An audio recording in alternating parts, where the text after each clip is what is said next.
someone asked if I was going to start with a joke or a horror story. I'm really bad at telling jokes. My horror stories are not for public consumption. But I will tell you that thanks to a close colleague and friend, I have, for the last 4 or 5 years, kept a file entitled, "You Couldn't Make This Stuff Up." So anytime something happens to you that kind of takes you aback, just throw it into that kind of file.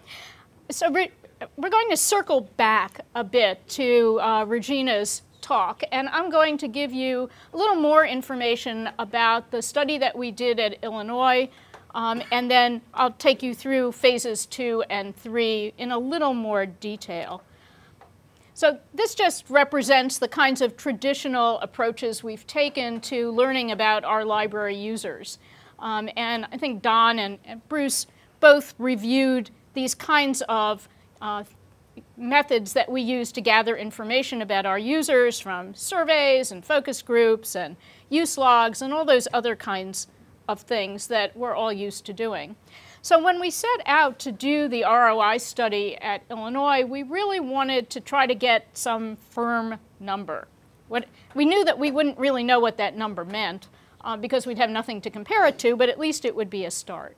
And our objective was to try to articulate the value in terms of our university's objectives. We wanted the results to be measurable and replicable and have some sort of meaning and perhaps some compelling influence on our university.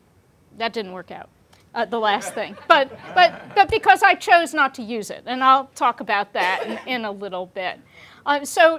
Return on investment, as these gentlemen have already told us, is a quantitative measure. It's expressed as a ratio. And really, to boil it all down, we were trying to find out for every dollar that the university spent on the library, it received something in return. And we wanted to know what that something was. We started out by wanting to look just at the return on investment in collections. But it became very clear very early on that it was almost impossible to separate out spending on investments, on collections from everything else that we did because the collections just don't miraculously arrive. The infrastructure of the library is used to either buy or license and maintain and all that other kind of stuff, our collection materials. So we decided pretty early on to look at the entire budget provided by the university, and I'll explain that in a couple more slides. We started the whole process by meeting with members of the university administration. We met with, it's really kind of sad, these people are no longer in, none of them are in the position they were in at the time we met with them in 2007. We met with our provost, who is now the chancellor at UC Davis, Linda Katehi. We met with the then vice chancellor for research, and he is now back in the chemistry department as a researching chemist. And we met with the dean of the College of ACES, which is agriculture and consumer economic stuff, environmental stuff. And the S doesn't stand for stuff. I think it's science. But I like stuff better. ACES. The dean of... Yeah, it's science. You know, that's stuff. Done. So we met with Bob Easter, who was then the dean of ACES, who, despite his desire to retire, is now our interim chancellor and provost. So everybody has kind of moved around. And what we wanted to make sure was that what we were going to measure was going to comport with the values that they could express to us. So the group did articulate their values, and they're up there at the top. And it was really Chip Zukowski who focused us on grants and the importance of grants to the institution, the importance of grants in generating new grants, in recruiting faculty, in retaining faculty, in recruiting excellent students, and just cycling through. The better we are at grants, the better we are as an institution. I'm not sure the humanists would agree, but nonetheless, this was the perspective that he brought to us. So we decided that we would hang our measure on, we would try to measure the return on the university's investment in the library based on how the library was used in generating those grant funds. So this is just another way of describing how we went about this. We were looking for the percent of grants, or the percent of money that was derived from grants using the library resources. Divided by the library budget, we get X. Sounds easy, doesn't it? It turned out not to be so easy. Now, we ran into a problem really early on when a member of the study team called an economist on campus, someone who's very friendly to the library, has been on the Library Friends Board, and didn't explain what we were doing really clearly. And he said, "Oh my Lord, I am not going to be involved in a study in which you're going to claim a portion of my grant for the library." So we lost him, but we learned a good lesson, and that was to articulate what we were trying to do and what we were not trying to do. So we were not trying to claim an allocation back to the library. We were not trying to make a budget argument. And some of my library faculty are still really distressed that I have not used this as an argument for getting more money, because what we did not do was to create a, if you give us more, you know, when we got our results, so our $4.38 for every dollar invested, I could not make the argument to my administration, well, double our budget. You'll get, you know, all this more return on your investment. And some of my faculty still don't understand that this is not a budget argument. We were trying to demonstrate, though, that the library does contribute to income-generating activities, and we wanted to quantify what that contribution was. And we wanted to focus on the library's role in the activities of our faculty. So we went looking for data, and we had intended originally to make this a longitudinal study over 10 years. Unfortunately, our grants office had implemented a new computer system in 2004, and they lost a whole year's worth of data. So there went those plans. So we concentrated on 1 year only. And these are the methods that we used to gather the information that we needed. We did a survey of our faculty. We got data about grant proposals and grant income from our Central Grants and Contracts Office. We provided information about the library's budget, and we used only the budget that was provided by the university. We have grants of our own. We have endowment income. We get annual gifts. We didn't include any of that. What we were looking for was the return on the university's investment, not on the total investment in the library. And then we met with, as I explained earlier, we met with our university administrators to find out what their priorities were. And that was really important. So you already know, I can't do a ta-da with this slide, but you've already heard several times that the return was $4.38 for every dollar that the university invested in the library. And these were it's the percentage of faculty who said that citations from that they used in their proposal that they got from the library were important. Okay, so this is the model that we used, and we derived this model from a model that Roger Strauss of Outsell had used to determine ROI for a corporate library. And of course, we had to modify this. So I don't think whoops.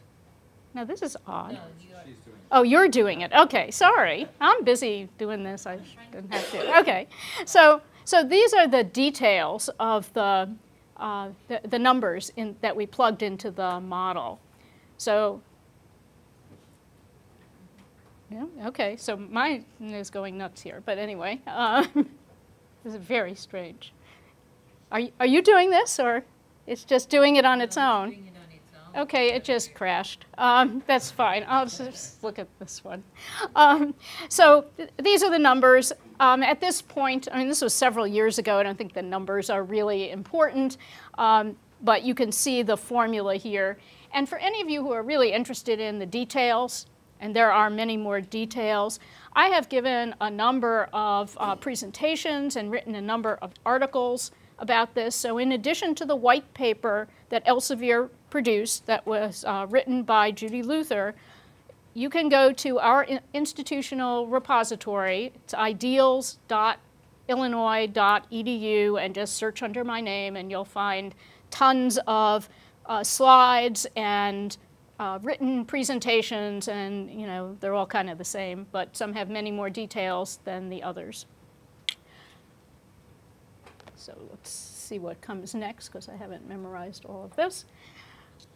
Okay, so we did do a survey, and the survey proved to be really important. It was important for the data, or the information that it gave us, and you can see these are some of the results. Lots of people reported using the library in their proposals. 75% of the references that they used were accessed through the library, et cetera, et cetera. But it was their comments that were really important to us. We had comments. My favorite comment is, I would leave this university in a microsecond if the library deteriorated. Now, I knew who made that comment and got his permission to use his name because he is one of our most esteemed faculty members, and that was very influential with my provost. Not that she didn't support the library. She, in fact, was the best library supporter of the 14 different people I have reported to as a university librarian over 23 years. So this engineer, and she is an engineer, really understood the library better than any of the others I've worked for, and I've worked for some very good people. But survey comments like that were extremely influential to her and a nice side benefit of the work that we did. So when we come down to it, oh, there's his statement.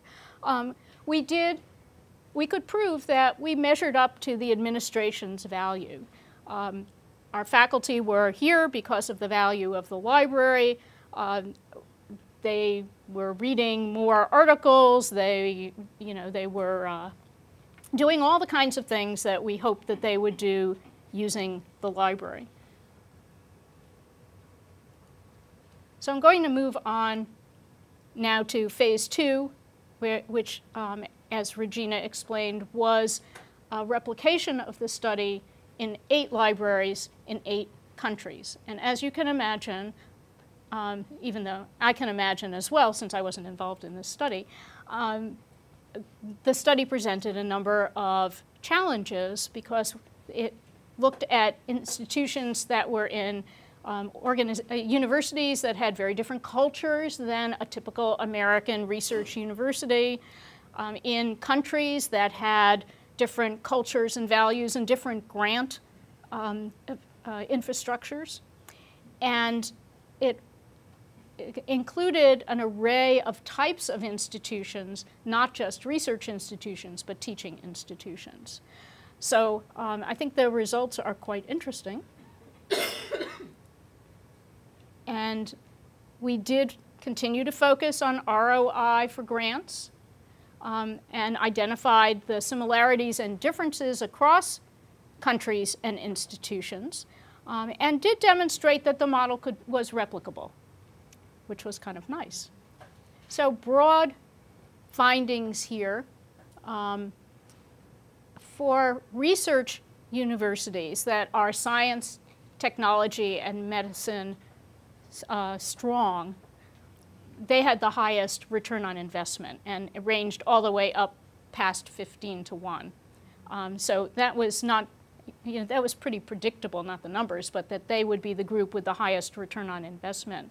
The research and teaching group ranged really in the 1.3 to 3.4 to 1 range. These were institutions that were not necessarily specific in science or social science or humanities.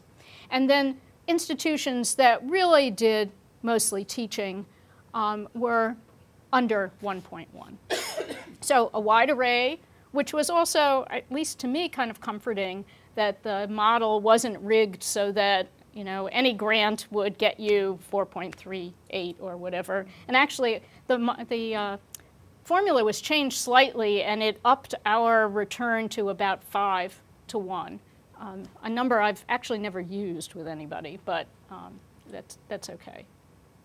So surveys were done in these institutions as well, and the results really are in line with the results that we got when we did ours. References are essential, very important or important, 90%.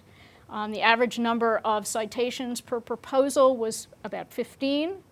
50% of citations in proposals were from the library, and for every article cited, 18 more were read. So these are very much in line with the kinds of things that, the kinds of findings Don has had, the findings that we had in our study. It's very nice to continue to get the same kinds of results. At least we now think we know what, that where we are with all of this. So each one of those studies also involved interviews with members of their university or college administration. And Kira, you were probably in some of those. So you can answer questions about those as well. And the values were pretty similar. I mean, a university and college is a university or college. They want to attract outstanding faculty, and they want to retain outstanding faculty. And that's what we're all about. Universities are people, after all. They also want to foster innovative research. And you can see a quote here from someone at a Western European Research Institute, saying the kinds of things that we hear from our users all the time. Yeah, now I can go back and track things. I can go down different pathways that I couldn't do before. Well, actually, I might have been able to do it, but it was such hard work that hardly anybody ever did. And another value is building the research reputation of the institution. So we have measured up to administration values, and then finally promoting a seamless integration of the library with institutional research activities. And I think it's interesting to think about the complaints that we make when we say, well, our users don't even know that they're using the library. I mean, we're providing all this stuff, and they don't even know that we're doing it. So if our goal, though, is to have seamless integration, does it matter whether they know that this material comes from the library or not? And it's just an interesting side question that we should think about as we think. So another survey revealed lots of interesting comments here. You have access to more materials. I love this one. A sure way to kill a proposal is not to give proper credit or not to update new developments. Yeah. Duh.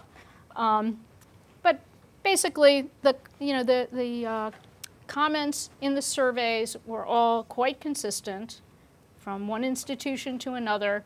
Access is essential.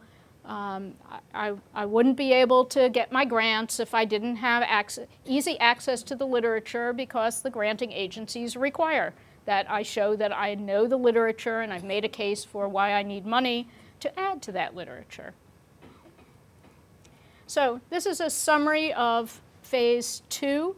Again, the wide range in ratio of returns. Clearly, the size of the return depends on the institutional mission, and it's only one measure of the library's value. And I've spoken a lot around the world about our study, particularly the phase 1 study, and have to continuously remind people that it was one number derived from one institution's experience in 1 year. We now with the replication in phase 2 know that the methodology is sound and the results are fairly consistent with one another. So it adds more weight to that number.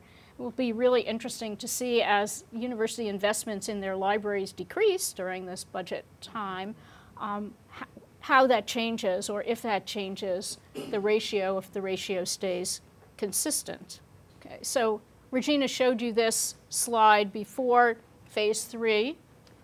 Now broadening our focus. We're going well beyond the a measure of the library's value based on grant income, really trying to look at the library's value to teaching and learning, to research, and to all those other things that we do. And for those of us who are in universities that are public, and that especially those of us in land-grant institutions, we have a whole set of other outcomes that really fall in the social, professional, and somewhere in between, maybe straddling all of these lines, that we're not really looking at very much in this phase of phase 3.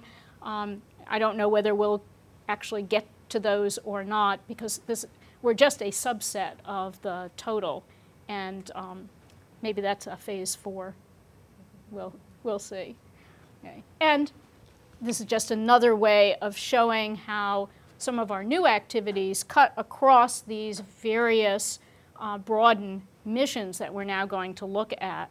So we've got all kinds of new ways of delivering our services, of carrying out our role, and we're going to be mapping those across the 3 really broad sets of functional areas that we're now talking about. So, what can we show so far? And some of this, I know you're sitting there and going, oh, geez, I knew all this. I mean, this is pretty instinctive, but maybe not. Anyway, what we can show is that our electronic collections are valued by our faculty, that people read those electronic articles for many purposes, that the academic library helps our faculty be more productive and successful, that we do help generate grants, that the return on investment really varies by the mission of the institution and by its location, and that there are many ways to measure value. What we hope to show in phase 3 is that we do help our faculty and maybe our students be successful, that we generate immediate income and future income, and that we will continue to provide a good return on investment in our institution. Now, Bruce can probably talk about this a whole lot more than I can, but our institution has really gotten into strategic planning in a big way, and we have sets of metrics that we have to report every year. And it's quite clear to me that measures for the university are as poorly developed as the measures we have for the library. That, you know, they're into counting. Don's impact is not, it's very difficult to demonstrate impact, especially when you're talking about impact over somebody's lives. I mean, we don't educate to just graduate people. We educate for somebody's lifetime. So I'm glad I'm not involved. I don't have to come up with those measures, but we certainly have our challenges when it comes to the measures that we're trying to get. And that's incorporating input from all of our stakeholders. It's really a challenge to consider the entire range of possible values and then choose which ones we're going to concentrate on during phase 3, which is only a 3-year project. Sounded like a lot of time when we started, but it's only a 3-year project.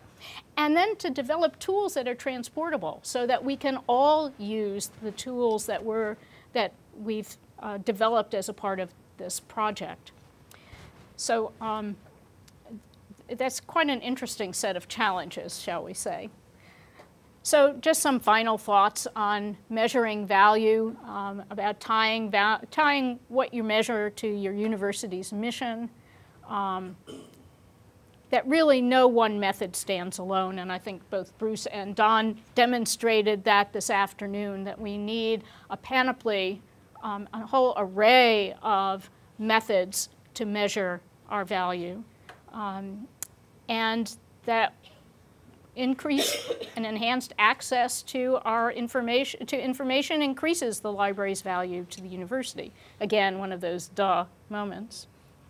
So I will stop here and give us plenty of time for our panel.